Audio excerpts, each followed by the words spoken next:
আসসালামু আলাইকুম। আশা করি সবাই ভালো আছেন। আজকে ভিডিওর মধ্যে আপনাদেরকে দুইটা নিউজ জানাবো। একটা হচ্ছে যে দুঃসংবাদ আর একটা হচ্ছে সুসংবাদ। এবং কি আরো জানাবো সেটা হচ্ছে যে আপনাদের বিষয়গুলো কেন রিজেক্ট হয়ে যায়, কি কেন রিজেক্ট হয়ে যায়, তাই অত্যন্ত গুরুত্বপূর্ণ, মনোযোগ সহকারে শুনবেন। তো চলুন আলোচনা করা যাক। প্রথম হচ্ছে যে আপনাদের বিষয়টা কেন রিজেক্ট হয়ে যায়। এখানে হচ্ছে যে তিনটা ভুলের কারণে আপনাদের বিষয়টা রিজেক্ট হয়ে যায়। তিনটা ভুল, তার মধ্যে হচ্ছে যে আপনার ভুল দুইটা, একটা হচ্ছে তাদের ভুল। তাদের ভুল এবং আপনার ভুলের কারণে বিষয়টা রিজেক্ট হয়ে যায়। তো আপনার ভুল কোনটা? প্রথম যে ভুলটা হচ্ছে যায়, আমরা যারা দেশে গেছি বা ক্যান্সেল না হয়ে, ধরেন আমি এখন এই মুহূর্তে বাংলাদেশে চলে গেছি এবং বাংলাদেশ চলে যাওয়ার পর আমি এখান থেকে আসলাম না, তাহলে আমার বিষয়টা কিন্তু এখানে রয়ে গেছে, আমার বিষয়টা ক্যান্সেল হয় নাই। এবং কি দেখা গেছে যে এরকম অনেকে ইমার্জেন্সি দেশে চলে গেছেন, এবং চলে যাওয়ার পরে আপনি দেশে গেছেন, দেশ থেকে আর আসেন নাই, বা আপনি যে কপিলের মাধ্যমে ছিলেন বা আপনি যে কোম্পানিতে ছিলেন, এই কোম্পানি আপনার বিষয়টা ক্যান্সেল করে নাই। তো ক্যান্সেল না করে তারা অনেকে আপনাকে কি করেছে, ব্লক করে দিয়েছে, অথবা অনেকে এই বিষয়টা এভাবে রেখে দিয়েছে। দেখা গেছে বড় বড় যে কোম্পানিগুলো রয়েছে তার মধ্যে এটা কিন্তু বিষয় হয়ে থাকে, যেটা তারা এই ক্যান্সেলও করে না, কোনো কিছু করেও না, পড়েই থাকে। কারণ তাদের তো লোকের অভাবও নেই, এবং তাদের লোক কোথায় কতজন আছে তারা কিন্তু সেটা কিন্তু জানে না। যেমন ট্রান্সগেট কোম্পানি, আলে তারপরে যে তালাবাদ, এরপরে যে নুন, এরপরে যে দেখা গেছে যে এই ট্যাক্সি, বা এরপরে যে হুন্ডা বা আরটিআর, যেটা মূলত বলা হয় থাকে আরটিআর, এটা কিন্তু তাদের লোক কোথায় কত জন থাকে শিওর কিন্তু জানেও না। এইসব লোক চলে যাওয়ার কারণে আপনি বিষয়টা ক্যান্সেল হয় না, এবং বিষয়টা ক্যান্সেল না হওয়ার কারণে আপনার পরবর্তীতে আপনার বিষয়টা কিন্তু এখানে যদি আবেদন করে থাকেন, আবেদনের ক্ষেত্রে আপনার বিষয়টা রিজেক্ট হয়ে যায়। এখন এই রিজেক্টের কারণে মূলত হচ্ছে যে এটা এটা এখন আপনারা প্রশ্ন করতে পারেন যে এটা আপনি কিভাবে বুঝতে পারলেন।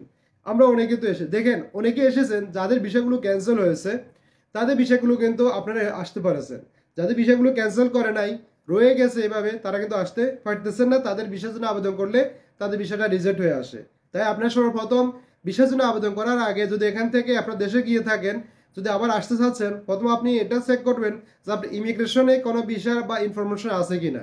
যদি ইমিগ্রেশন ইনফরমেশন থাকে তাহলে কিন্তু আপনি ওটা ক্যান্সেল করাবেন, ক্যান্সেল করার পর তারপর আসতে পারবেন। অথবা লেবারে আপনার কোনো ইনফরমেশন আছে কিনা এটা চেক করাবেন, চেক করার পর তারপর আসবেন। এটার পর আমার একটা ভিডিওর লিঙ্ক দেওয়া আছে, কিভাবে চেক করতে হবে, কোথা থেকে চেক করবেন, কি কি সিস্টেম চেক করবেন, সম্পূর্ণ ভিডিও দেওয়া আছে। আপনার ভিডিওটা দেখে আসবেন, দুইটা ভিডিও দেওয়া আছে এটার উপরে, ভিডিও দেখে আসবেন, তাহলে আপনারা বুঝতে পারবেন। আর দ্বিতীয় যে ভুলটা হচ্ছে সেটা হচ্ছে যে এখানে আমরা একটা ভুল যেটা করে থাকি, সেটা হচ্ছে যে আমরা এখান থেকে বা বিভিন্ন অবৈধ হয়ে বা লাফাড়া থাকা অবস্থা আমাদেরকে বা পুলিশে ধরেছে, বা আমরা অনেকে দেখে গেছে যে কোনো কোম্পানিতে বা কোথাও বা কোনোভাবে ঝগড়া বিবাদ করে বা কোনো আর্মির সাথে ঝগড়া বিবাদ করে আমরা কি করছি, যে চলে গেছি। এবং চলে যাওয়ার পরিপ্রেক্ষিতে আমাদের যে নামে যে মামলাগুলো হয়ে যায়, ইমার্জেন্সি দেখেছে আমরা এখন মারামারি করি এখানে 2 মিনিটের মধ্যে আমরা বা আধা ঘন্টার মধ্যে আমরা এয়ারপোর্ট চলে গেছি, ওইখান থেকে চলে ইমার্জেন্সি টিকিট নিয়ে চলে গেছি। এইসব ব্যক্তি যারা রয়েছে তারা কিন্তু আসতে পারবেন না, আসতে পারতেছেন না। 3 নাম্বার সেটা হচ্ছে যে এখন আপনাকে আসতে হলে একটা যেটা করতে হবে সেটা হচ্ছে যে রিজেক্টের একটা কারণ সেটা হচ্ছে যে আপনাকে পুলিশ সার্টিফিকেট, আমি আপনাদেরকে স্ক্রিন দেখাচ্ছি, আপনাকে এই পুলিশ সার্টিফিকেট দিতে হবে। এরপর যেটা হবে সেটা হচ্ছে আপনার ক্যারেক্টার সার্টিফিকেট, ওইটা আমি স্ক্রিন দেখাচ্ছি। আপনাকে এইভাবে ক্যারেক্টার সার্টিফিকেট এবং পুলিশ সার্টিফিকেট, যাকে পিসিসি বলা হয়, তাকে আপনাকে এটা দিতে হবে। তাহলে আপনার বিষয় যদি রিজেক্ট হওয়ার সম্ভাবনা থেকে 80% দূর হয়ে যাবে। বাকি 20% হচ্ছে যেটা হচ্ছে যাই, আপনি যার থেকে লাইসেন্স নিয়ে, যে লাইসেন্সের বিষয় নিচ্ছেন, ওই লাইসেন্সের কোম্পানিতে কোন ব্লক আছে কিনা, ওই লাইসেন্সের জরিমানা আছে কিনা, ওই লাইসেন্সের ডেট এক্সপায়ার কিনা, এবং কি ওই লাইসেন্সের যে অন্যান্য আগে যে লোকগুলো ছিল ওইগুলো সঠিকভাবে স্যালারি দিচ্ছে কিনা, বা বিভিন্ন ক্যাটাগরি লাইসেন্স সমস্যার কারণে বাকি আপনার 20 থেকে 30% আপনার ওইখানে থেকে যায়। এটার কারণে আপনার বিষয়টা রিজেক্ট হয়ে যাচ্ছে। এই কারণে মূল হচ্ছে আপনার এটা। এখন আসেন দুঃসংবাদ কোনটা। দুঃসংবাদ হচ্ছে যে এটা, যে যারা ইতিমধ্যে আপনারা আমাকে যারা কমেন্ট করেন যে আমি এসেছি এভাবে এভাবে এসেছি, দেশ থেকে এসেছি, এখন এটা সেটা ওইটা এটা, এখন আমি যেতে পারবো কিনা।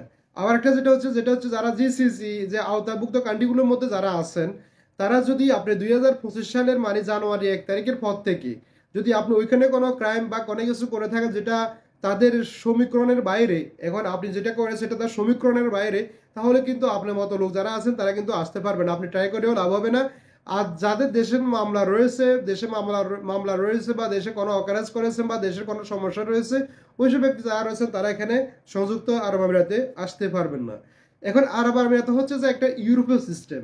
আপনি যদি দুবাইতে আসতে হয়, মনে করতে হবে আপনি ইউরোপে যাচ্ছেন, এবং ইউরোপে যাওয়ার জন্য যেগুলো ফর্মালিটি দরকার, আপনাকে এই ফর্মালিটিগুলো আপনাকে বহন করতে হবে এবং এইসব ফর্মালিটি দিয়ে আপনাকে ইউরোপে যেভাবে আসেন এভাবে কিন্তু আপনাকে আসতে হবে। এটা হচ্ছে মূল থিওরি। আর সুসংবাদ যেটা হচ্ছে যাই, আপনারা যারা সুসংবাদের জন্য অপেক্ষা করতেছেন, আমি জানি সুসংবাদের জন্য অপেক্ষা সবাই করেন, কারণ আমরা সবাই আসতে চাচ্ছি সংযুক্ত আরব আমিরাতে। আপনাদের জন্য ভিজিট ভিসা অলরেডি চালু হয়েছে।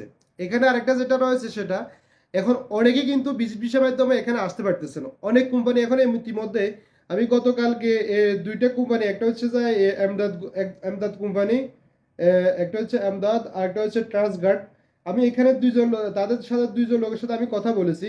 তারা যেটা বলে যে এখানে এখানে অলরেডি তারা কিছু পাকিস্তানিকে ভিজিট ভিসা দিচ্ছে, ভিজিট ভিসার মাধ্যমে তারা নিয়ে আসতেছে এবং টিকিট খরচ এভরিথিং যতগুলো খরচ আছে সম্পূর্ণ তারা কিন্তু দিচ্ছে এবং ভিসার মেয়াদ হচ্ছে 15 দিন। এবং সেফ ক্যাটাগরিতে বাংলাদেশের জন্য কিছু ভিসা তারা কিন্তু ভিজিট ভিসা দিচ্ছে এবং তারা ওই লোকগুলো তারা নিয়ে আসতেছে এবং এগুলো তাদের ওইখানে ভিসা লাগাবে এবং তারা ওইখানে কাজ করবে। এখন যদি ওইরকম আপনার যদি এমদাদ কোম্পানিতে বা ট্রান্সগার্ডে যদি কেউ থাকে তাহলে তাদের সাথে যোগাযোগ করতে পারেন এবং এই যারা এই আছেন অন্যান্য বড় কোম্পানি তারা যোগাযোগ করতে পারেন। তারা ভিজিট দিলে আপনি তাদের একটাও খরচ হবে না, সম্পূর্ণ খরচ তাদের এবং তারা সম্পূর্ণ খরচের মাধ্যমে তারা কিন্তু নিয়ে আসবে। আবার এটা কিন্তু পাকিস্তানের জন্য 2-4 দিন চলছিল এবং আবার বন্ধ করে দিয়েছে। এখানে একজন পাকিস্তানি এসেছে, আসার পরে আবার ও মুম্বাই থেকে চলে গেছে, তার কাছে আসে না, এয়ারপোর্ট থেকে চলে গেছে আরেক জায়গাতে। মুম্বাই ড্রাইভার আসছিল, ড্রাইভার আসার পরে তাকে রিসিভ করতে গেছে এবং সেই ব্যক্তি নাই, পরবর্তী তার গ্যারান্টেড যে ছিল তাকে জিজ্ঞেস করছে, সে বলতেছে তারা পাইতেছে না, এটা সেটা বলে তাকে কিন্তু সমস্যা হয়, পাকিস্তানের জন্য কিন্তু সমস্যা হয়ে যাচ্ছে। এবং এই ভুলটা কিন্তু বাংলাদেশের মানুষ যারা তারা কিন্তু করবেন না। যদি করতেন যান তাহলে আপনার কারণে, তাহলে অন্যান্য যারা বাংলাদেশ থেকে আসতে চাচ্ছে তাদের টাকা পয়সা কম, তারা হচ্ছে তারা কিন্তু আসতে পারবে না, তাদেরকে কিন্তু আসাটা বন্ধ হয়ে যাবে। এরকম ভুল কখনো করবেন না।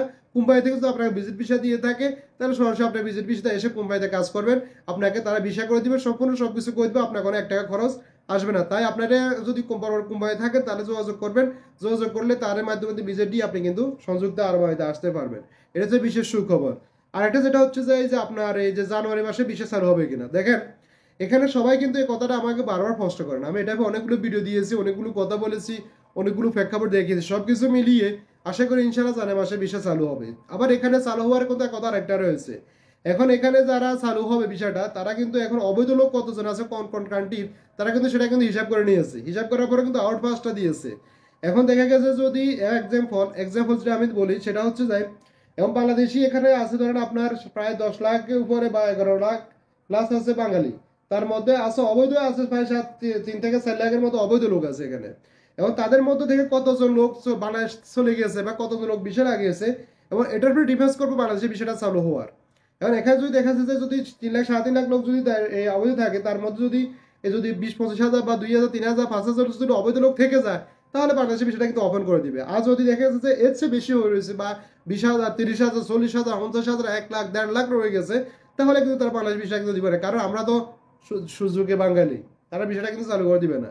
তা এটা কিন্তু প্রথম খেয়াল করতে হবে। তো এটার জন্য আমাদের প্রথম উচিত যারা এখানে অবৈধ আছেন তারা বিষয়টা লাগাবেন এবং দেশ থেকে মানুষদেরকে আসার সুযোগ করে দিবেন। আর যারা চলে যাওয়ার ইচ্ছা আছে তারা চলে যাবেন। আমাদের একজন বাঙালি 10 বছর 15 বছর এখানে পড়ে রয়েছে, তো পড়ে যেহেতু রয়েছে আপনি কেন পড়ে থাকবেন, দেশে যান বা আবার আসেন, রিপ্লাই আসেন। তারা বলছে যারা এই মিনিস্ট্রিতে যারা যাবে তারা রিপ্লাই কিন্তু আবার আসতে পারবে, তাদেরকে কোনো ব্লক করা হবে না।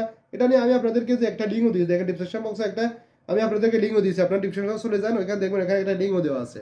তো এটাই আপনার চলে আসতে পারবে, কোনো সমস্যা। তাই আপনারা অযথা 10 জন মানুষকে কষ্ট দিবেন না, আপনি একজন কষ্টের জন্য 10 জনকে কষ্ট দিবেন না। সুখ শুধু আপনি একা খুঁজবেন না, 10 জন সুখ খুঁজবেন।